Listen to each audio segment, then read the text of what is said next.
of our when we did our first, I don't want to say second Lao New Year, she actually was part of our dance group that encompasses all of the Lao, the Mien, and the Hmong. So she is an amazing woman.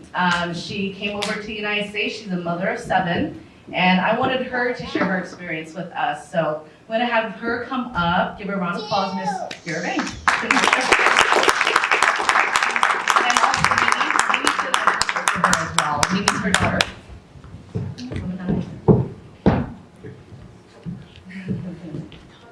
Don't point me.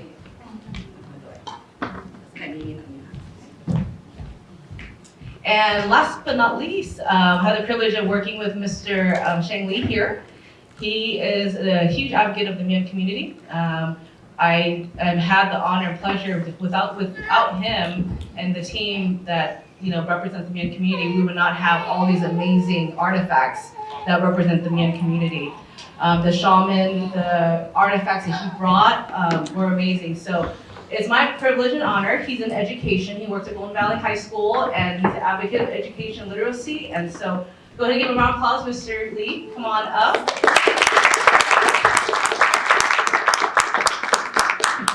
Sit right there, Mr. Lee, right in the middle. Cloths that she has was actually donated by her for the exhibit, so we definitely want to thank you. Appreciate that as well. It's really amazing to have a woman that is not of Asian descent but loves our culture and things like that, so I really do commend that. So as you know, we're going to have kind of a panel. We're going to have them share a little bit about their journey. So I guess that's where I start off with. So I'm going to give this back to Dr. Binya. Yeah, I think so. Yep. Okay. Kind of. It's a little bit tight, but I think we can make it work. All right, so we're going to start off one speaker at a time. So, but I understand that you two already prepared something ahead of time to speak. But for Mr. Duongda, I'm going to do kind of like a question and answer in Lao. So if you guys don't mind, I'll also serve as a translator. So I'll ask him to introduce himself, and maybe this is some of the questions that you get an idea with what we ask when we do the interview of these individuals. We usually spend 2 hours, but we won't spend 2 hours with each person here, but we'll just do a condensed version of it. So I'm going to introduce myself and ask in Lao, then I'll also serve as a translator. So it might take a little bit longer because of the translation process. Okay. ก่อนอื่นก็สบายดีแล้วก็ให้แนะนำตัวก่อนเนาะว่าชื่อนามสกุลเกิดปีใดอยู่เมืองไหนประเทศไหนครับ ข้าพเจ้าชื่อเดชดวงตาแสงนาราเกิดอยู่บ้านตาริงตาแสงนาก็เมืองเชียงเท้าสัญบุรีได้เข้ารับราชการทหารในปี1958 เดือน9 จนถึง75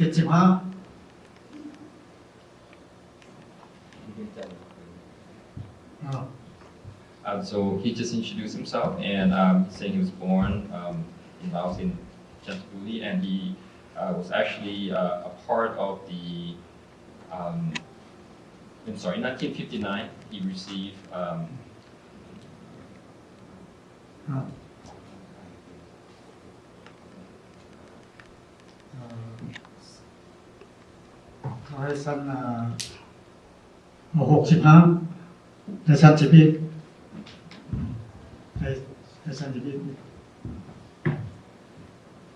He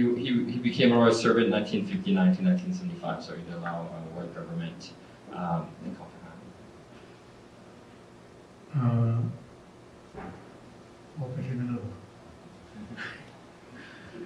เข้าทหารแต่ปี1958 จนถึง75 ปลดปล่อยแล้วข้าพเจ้าก็74 ไปเฮ็ดเวียกอยู่เมืองเขาปักสันเอาถุงไปปักตามชายแดนระยะนั้นก็เลยเอาตัวพลอดก็เลยนี่ไปอยู่กับครอบครัวอยู่บ้านข้ามบางปูโถแสนพุชีบางปูโถ So he did become a royal servant as in the army military until 1978, and then he came back to join his family after that. แล้วการศึกษาปฐมสมบูรณ์จบแล้วก็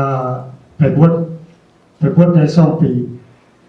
แล้วมาเหตุการณ์ที่เวียงจันทร์แล้วก็ทึกทหาร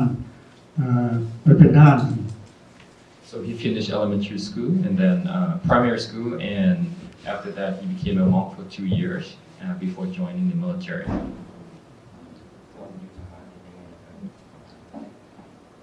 ตอนอยู่ทหารนี่ก็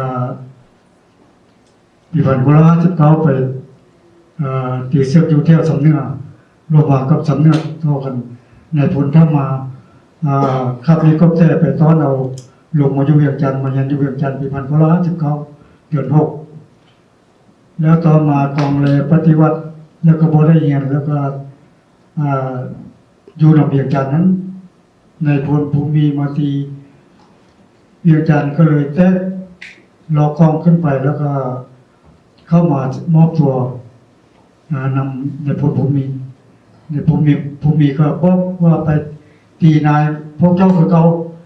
เลยตีกองเลขึ้นไปฮอดภูคูนหลังจากฮอดภูคูนแล้วก็ลุกมาอยู่ว่าเที่ยววังเวียงนี้ Sorry, there's a lot of detailed information with different names that I would need to really probably explain in detail, but I'm not going to go into that because some of the names like Gongle and Pumi requires a lot of explanation, but I'll just go ahead and summarize what he said. So he did join the military and went to Samner. Samner is a province in northern Laos, and he was fighting up there for a while, and then until he came back to Vientiane, and then after the 1975, I'm going to go to that part. ปีปวดปอนี่ก็ไปปักธงอยู่ทางเมืองเก้าปักสันเอาธงไปปักเพราะว่าระยะนั้นญาติเขียนญาติแดงกัน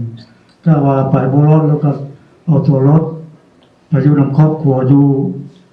บ้านข้ามตัดแซงบุญชีบางพุดงแล้วก็จนหมดปวดปอ75ก็ไปสัมมนาได้2 เดือนแล้วเข้ามาอยู่บ้านสร้างครอบครัวอยู่บ้านสร้างครอบครัวมันนี่ก็ว่าไปบ่รอดปีใดเขาเจ้าเก่าเขาเฮ็ดนาได้เข้าเท่าใดก็มาปันเอาแต่ละปีเห็นได้ห้ามเข้าไปชมเล้าของเขาแต่ละปีมันนี่เป็นเป็ดเป็นไก่เป็นหมูเป็นม้าเขาก็แท็กเป็นเกียร์เป็นนั่นเขาก็แท็กแล้วก็ไปบ่รอดดอกก็เลยเอาลูกข้ามมาแต่ว่าเมียบ่มามันนี่มาฮอดจุดนะโพ So in 1975, that's when the change of power took place in Laos. The Partiet Lao, the Communist Lao, actually took over December 2nd, 1975. And after that happened, he was actually sent to a re-education camp, the seminar camps, for 2 months. So when he left, he came back home and tried to live a normal life. They were farmers, so they planted rice and had chicken, ducks, and a lot of farm animals, but all of them were heavily taxed because of the communist system, where communal system, I believe that's what they had back then. So that's when he decided to escape and go to a refugee camp across the river in Thailand. So I'm going to ask him more question about his life in the re-education camp because if he's willing to answer, because sometimes it does bring back PTSD because they went through a lot of trauma while they were in the camp. The seminar camps, people were starving to death, people had disease, and they were like working really hard labor back then with very little food and really food and medicine at that time. So I'm going to ask him a little bit if he's willing to tell us a little bit about the seminar camps, but if not, we'll just go to the refugee camp.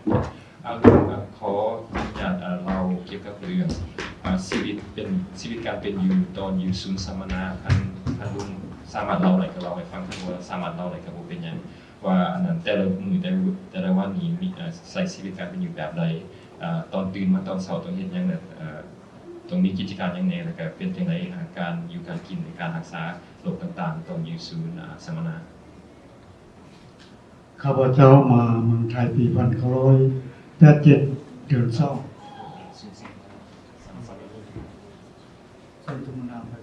เดิน2 เดือนอย่างเงี้ย 2 เดือนนั้นไปเรียนแต่ละข้อนะจนฮอดข้อ8เ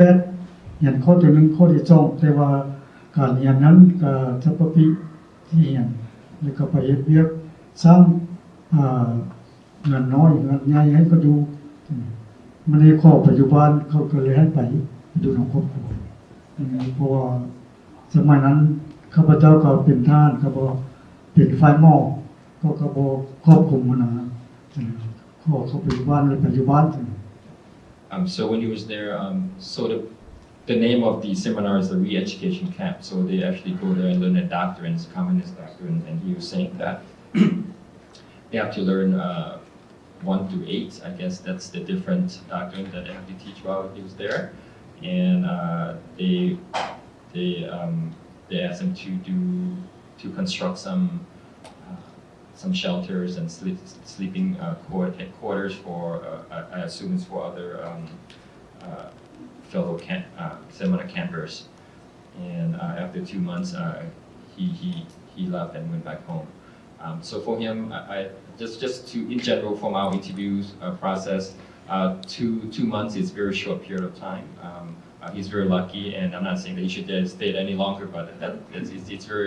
he's very lucky that he got out in 2 months. So I'm very happy that he was able to do that. For some people, they never got out; they pretty much died there. But for others, it's a long torture, many years. I think as late as like 1989, there were still some in the camps. Of course, the Lao government denied it, but that's where we found out there was some there in '89. But I'm not sure if there's any right now. Still in 2022, but 2 months that he went to the refugee camps. Let me ask him more about how he got to the refugee camps and how did he escape to get there. ลุงขอเราให้ฟังในตอนโดนไปศูนย์พยพกันให้เรารายละเอียดได้ว่าโดนแบบไรแบบกลางคืนกลางเว้นแบบลากออกแบบไรแล้วก็มีความรู้สึกอย่างไรตอนนั้นตอนข้าพเจ้าข้ามมาเนาะเอาลูกมานำ4 คนเมียบ่ได้มาชุนนอกมาชุนอโภมาข้าพเจ้ามาข้าม3 จังหวัดแต่จังหวัดเลยอยู่มาฮอดไปละธาตุพนมมื้อนี้ข้าพเจ้ามาอยู่ธาตุพนมได้เดือนนึงเขาบอกว่าอันนี้ตัวจริงเขาด่วนนะเพราะว่าได้ฮู้ทหารมามื้อนี้เข้ามาแล้วเขาสัมภาษณ์มื้อนี้เมียบ่มาเขาให้ถามเมียข้าพเจ้าอยู่ศูนย์ได้4 ปีเป็นหัวหน้าอาคารแต่ละมือเขาเจ้าก็กำกับให้ไปปั้นดินแต่ละอาคารไปปั้นดินให้หัวหน้าศูนย์ปั้นดินมอกดินข้อแต่ละมือไปปั้นดินให้เขาแล้วก็เฮ็ดเวียกเดียวเฮ็ดล้อมหัวเลยแต่ว่าออกไปศูนย์ว่าบ่ได้ถ้าว่าบ่มีใบอนุญาตคันออกไปแล้วเขาจับเข้ามา So he escaped to Loei province, which is the northeastern part of Thailand, the northern part of northeastern, like the province is northern, a little bit northern or northeastern part, and came down to Nakhon Phanom area. He was settled in Napo camp. He came with his 4 children, but his wife was left behind in Laos, and he stayed in the camp for 4 years in the refugee camps. And in the camps, they asked him to work on tiles, I guess, tiles for the roof, making tiles. Didn't call it say okay, yeah. So the tile for the roof, it's called it's like a little tile that has a little roof that you connect together. So he molded the clay and then worked there in refugee camps. And during his time in the refugee camps, he's not able to leave the camp. You pretty much are surrounded by barbed wires, and he was the head unit of his of the building that he was at. So that's what his responsibility was in the camp.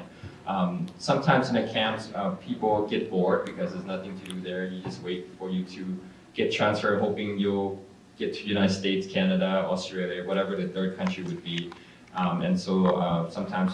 they can make a living, they don't do anything. People do escape outside to go fishing or find work in the surrounding areas. If you do get caught, they would arrest you and question you, why did you leave the camp? I know this from my personal experience. My father went out and tried to go fishing to bring food to the family, and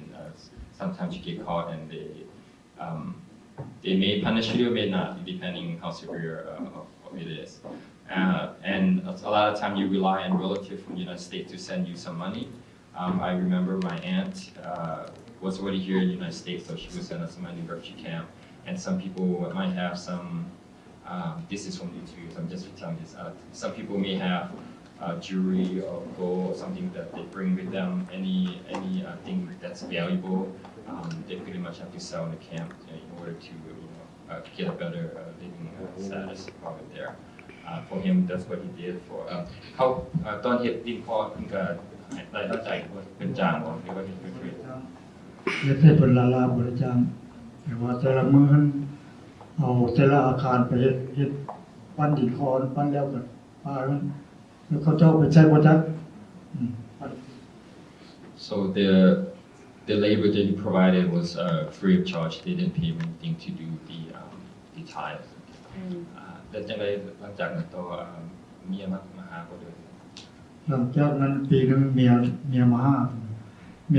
แล้วเอิ้นสัมภาษณ์เขาไปเขาสัมภาษณ์แล้วเขาอนุญาตให้มาอเมริกา So after a year in the camp, his wife joined him. I forgot to mention earlier that he was able to get in the camp because he had a picture of him as in a military uniform, so to prove that he was in the military and he was on the side of the Americans fighting the communists. So that's why he was able to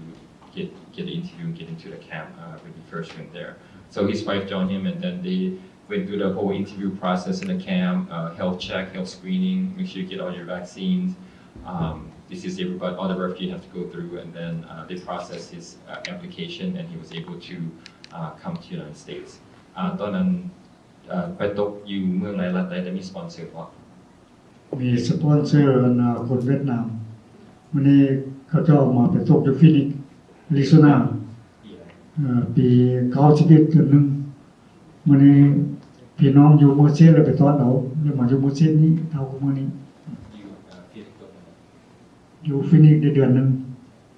So he had so all the refugees from Laos have to have a sponsor in order for them to come to the United States. So sponsor is basically like a family that would mentor you, take care of you while you're here, and get you adjusted to life in the United States. For him, it was a Vietnamese family, probably another Vietnamese refugee who's been here probably longer than, been here for a long time. It was 1991. So they sponsored him and he went to Phoenix. And he stayed there for 1 month, and then his relative from Merced said, why don't you come and live here in Merced? So he moved to Merced after being in Phoenix for 1 month. So just to talk a bit about the sponsor family. So for my family and other families, oftentimes you are sponsored by a religious institution. Like for myself, my family was sponsored by a Lutheran family. And the first Sunday that we arrived in the United States, we're expected to be in church, worshiping. And so it was kind of like a big struggle for our family because we're Buddhists. But then we kind of like forced to go to church because they sponsor us, and we felt a sense of obligation. Right? Because they sponsor us, they save us. All we had to do is convert to Christianity. And so that was wrong in so many ways. But we did it because, and a lot of Lao did convert to other religion of their sponsors, whoever sponsored them. But my father was a Buddhist monk for a long time, so we decided to start a temple, and we landed in Milwaukee, Wisconsin. And since we had a Buddhist temple, so we started going to the Buddhist temple instead of going to the church later. But I'm still Buddhist myself, but I was, baptized and went to communion and did all that because it was expected of me to do so as a person sponsored by a Lutheran church. They paid for our plane tickets. They they assigned someone from the church to take care of us. How to learn English, how to take the bus. They pretty much like a mentor took care of you. It's like a family for you to get adjusted here in the United States. So that was the system that they used to sponsor refugees from Laos back then. I'm not sure how they do it right now with the Ukraine refugees and other refugees coming in here. Maybe they have a different system, but that's how it was, and that's what they did here with Dong here. He went to Phoenix and he was sponsored by a Vietnamese family, but he decided to come to Merced because he has family here. ตอนมาฮอดอเมริกาใหม่ๆรู้สึกยังไง ตอนฮอดใหม่ๆคือ รู้สึกตื่นเต้น ดีใจรู้จักจำเฉพาะเพราะว่าเราบ่เคยมาเจอแล้วก็บ่เคยเห็นหนองใหญ่แล้วก็รู้สึกจำเฉพาะเลย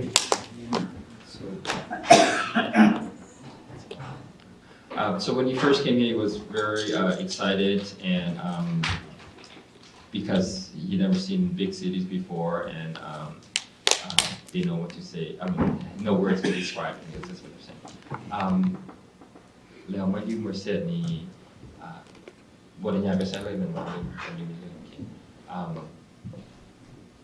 แต่ถ้าคิดว่าอันนั้น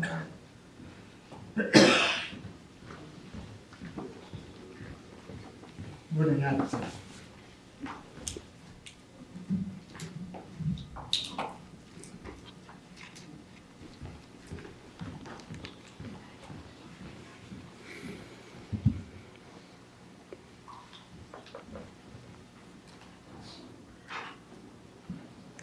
ล้วอยู่เมอร์เซดนี่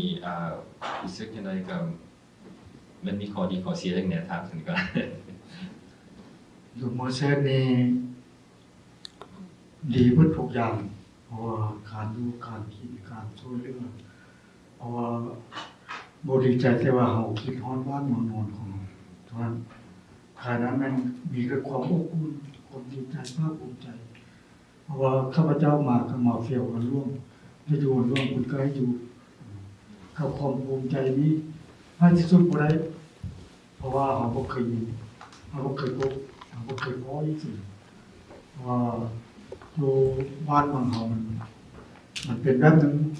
มาอยู่พี่ก็เป็นแบบนึงการช่วยเหลือเพิ่นชุดคิด 100% เพิ่นช่วยทุกสิ่งทุกอย่างเพราะว่าโรงหม้อโรงเรียนเพิ่นให้เรียนเพิ่นให้ลาเบิดอันนั้นก็ได้อันนี้ความภูมิใจของข้อนี้ชุดคิดพอของค่อยเอาลูกมา10 คน10 ครอบครัว10 คนครอบครัวค่อยมี10 คนมาเพิ่นก็ภูมิใจมาก So I asked, what did he like or does not like in Merced? He likes everything here. He's really happy to be in Merced because he gets people are receptive and he's able to. He gets a lot of assistance. When we first came here, was in a public housing at first, and he has a family of 10 moving to Merced. So the only thing that he misses home, he misses Laos. So I'm going to ask him, so he's been back 2 or 3 times to visit Laos already. เป็นยังไงบริกลับไปอยู่บ่ได้อยู่นี่เลย จะอยู่ปีแล้วเพราะว่าไปอยู่พุ่นก็บ่มีหยังแล้วนะเพราะว่ามีแต่รูปทรงของเขาเจ้าก็อยู่บ่เข้าเพราะว่าเฮาไปเฮาลึกอยู่ปีไปพุ่นเฮาก็บ่แก่นเพราะว่าการอยู่การกินมันก็ต่างกันอันนี้เฮาอยู่ปีโดดแล้วเฮาอยู่ลึกอยู่ปีเฮาต้องอยู่ปีจังนั้น So I asked if he wants to move back to Laos now, and he's like, no, this is where he belongs because he's so used to living in the United States, he's so used to living in Merced. This is his home now. Going back would be a different story. So this is where he's gonna be the rest of his life. So anyways, I think our time is running a little bit behind, but I would like to thank Mr. Dongda for sharing his stories, and then at the end, when everybody tells their story, we can if you have additional questions, you can ask individual, guest speakers, or you can ask as a group. Okay. So thank you. Thank you.